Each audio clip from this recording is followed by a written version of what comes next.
Zorlama şansını aslan, daha kasma arkana yaslan. Kolpalar varsa ben yokum hasbam, işler paspal, hep boşa masraf. Ben bedel ödemem, ödetirim rahat ol. Beni de gör nasıl karışıyor sağ sol. Çek kas yapmış sağ kol. Bunu sporla yapmak bile daha zor. Yaptık piyasada diskotek işi, para aktı katladık çantada peşin. Diyenler takılıyor zengin piçi gibi, şeytan diyor git alayına geçin. Bot basa basa ama kaçan o kaçara bakarak akıl aramamalıyı salak ile avanak. İşi gücü yalamak, sokayım ami parana. Konu rapçi brocum, kralını tanımam. Bankada paran çoksa ben ne yapayım? Anneni ev alacaksın ama ne yapayım? Altın kolye Merso Maserati, çok da kimdesin kanki sanki. Bankada paran çoksa ben ne yapayım? Anneni ev alacaksın ama ne yapayım? Altın kolye Merso Maserati, çok da kimdesin kanki sanki. Fenomen oldu küçük 31'ci, seni bir çizerim elimi öper Da Vinci. Tas kafanı s**eyim seni sıska pirinci. Gel bakalım real'da gangsta kimmiş?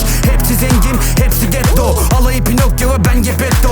Burnu dik yalan sizde fast food. Yetmez bu vokale hiçbir headroom. Hep yüksek düşmedi bir kere modumuz. Bileğimi bükemeyen üstüne oturur. Vokalinden daha iyi benim osurum. Beyni yok egosu var bana kodumun. Kaptan değil ama dümen tutmuş. Yalanınızı gelen giden yutmuş. Ronaldo'suz kalan Juventus gibi. Modaları geçince hepsi susmuş. Bankada paran çoksa ben ne yapayım? Anneni ev alacaksın ama ne yapayım? Altın kolye Merso Maserati, çok da kimdesin kanki sanki. Bankada paran çoksa ben ne yapayım? Anneni ev alacaksın ama ne yapayım? Altın kolye Merso Maserati, çok da kimdesin kanki sanki. Ne gerek yemek edecek elini çek. Hele şu veletin egoya bakın eve geç. Bir diss yapsam yemeğini yer pipekle. Mal benim beyin, bana boşa laf tüketme. Beni sevmeme sebebinizi bilemem ama benim kimde değilsiniz onu bilin. Nega sana boru gibi fark, içim lirikal diyorsunuz süper egolar, beyin minimal.